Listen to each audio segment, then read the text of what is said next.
Thank you very much. I notice my cousin Patricia Conlon is here as well, so don't get me mixed up with her. I'd just like to acknowledge the traditional owners as well, on whose country that we're meeting today. Our elders, past and present, of course, and our emerging leaders, those who will ensure that our history is shared and not forgotten.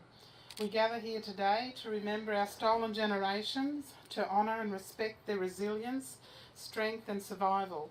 We also acknowledge that former Prime Minister Kevin Rudd said sorry to our stolen generations, and on behalf of all Australians in the Parliament of this country. I acknowledge our local federal member here today, Terry Butler, Mr Rudd's successor, and who each year attends this event to honour our stolen generations. It's always great to see you, Terry. Thank you. We acknowledge the Brisbane City Council for establishing this site, one of 6 Sorry Day sites around the city of Brisbane. The plaques erected at this site came about as part of the Stolen Generations Commemorative Plaques project, which commenced in 1988, a way of acknowledging the children and families of the stolen generations. The plaques are representative of Cranbrook House here. I acknowledge Brisbane City Councillor Vicky Howard, representing the Lord Mayor today. Thank you for coming today. It's really nice to see you. Also Councillor Jonathan Shree, who attends every year. We're always pleased to have Jonathan here, so thank you, Jonathan, for coming. This site is particularly important to us at Link Up, and to me personally. Link Up has been charged with the care of this plaque site since 1998. It is a site that is significant to our history, to my history, sad or otherwise. It is a story for us to share so that all Australians learn more and understand our culture and history. And as Reconciliation promotes, particularly during National Reconciliation Week this year, inviting all Australians to learn more about Aboriginal and Torres Strait Islander cultures and histories, and to share that knowledge and to help us grow as a nation. Cranbrook House and Aboriginal Girls Home, the site was here where we are now, and the remains being the old stairs, as Sam said. After an inquiry, the Cranbrook House was established in 1885, and it closed down in 1906 after an inquiry due to concerns for the public and continued complaints from the women in this home. My great-grandmother, Lucy Gracemere, was one of the young girls sent to this place to work. Great-grandmother Lucy was born in Normanton in the Gulf of Carpentaria between 1877 and 1889, the records show. So we don't really know what year she was born, or how old she was when she was removed from her parents.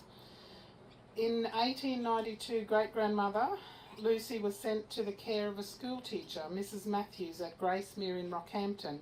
We understand from the government records that this is where she may have got her name Gracemere from. So, as I said, we're not sure how old she was when she was removed and placed in Mrs Matthews' care. In 1902, great-grandmother was beyond Mrs Matthews' control, the government records say. So she was sent here, a resilient woman, I reckon. Anyhow, so she was sent here to this home here, which was run by Mrs Frew. A familiar story. We hear this every year. We hear the stories from descendants of our great-grandmothers who were sent here. Link Up Queensland, in partnership with the Community and Personal Histories within the Department of Aboriginal and Torres Strait Islander Partnerships, identified some of the girls, as Sam read out their names before. Those names are listed in your program as well. So each year we invite descendants of those girls who were placed in Cranbrook House to share their story. So I feel privileged to stand here today to share part of my history and connection to this place, no matter how sad or not the circumstances from those days when our great-grandmothers were removed from their parents and country and sent here as young girls to work. It is part of our history, a history to be shared to inform all Australians about our place in this country. Link Up hosts this breakfast to commemorate Sorry Day each year at this site, and we acknowledge the partnership with Micah Projects, who each year works tirelessly cooking breakfast for everybody. So thank you very much, Micah. We really appreciate the support that you give us. I'd also like to acknowledge Life Without Barriers, who supports this event each year as well. So thank you, Leonie and your team, and for all the fried scones that I saw people eating this morning. We celebrate the strengths and resilience of our people to survive and thrive against the backdrop of adversity. Our stolen generations celebrate moving forward and raising strong children who are achieving in education, in work and in life. I'd also like to acknowledge Brother Ben for giving up his time to be here today. His inspiring words. Ben is co-chair of the National NAIDOC Committee, of which I'm also a committee, and proud to sit on that committee with Ben. I mentioned earlier about celebrating the resilience, strength and survival of our stolen generations, and the importance of sharing our history so that all Australians learn more and have a better understanding of that history and culture. I mentioned briefly Reconciliation Australia and the important work that they do. I want to also mention NAIDOC, and it's already been mentioned here this morning.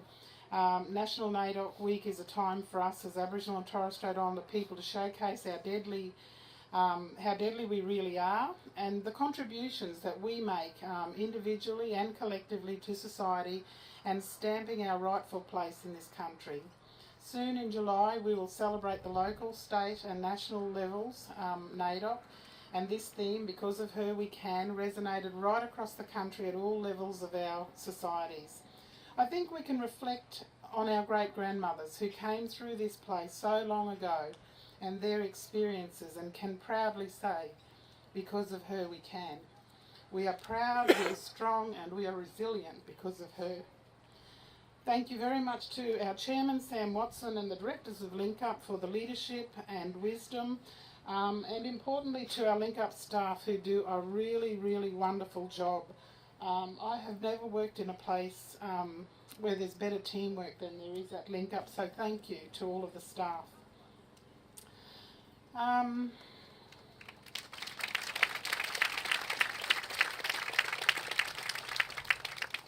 Thank you so much. I just want to acknowledge too the work that Donna Ives done, our multimedia manager. Donna pulls this together. Thank you, Donna, for all of your work. We've got a really deadly multimedia team.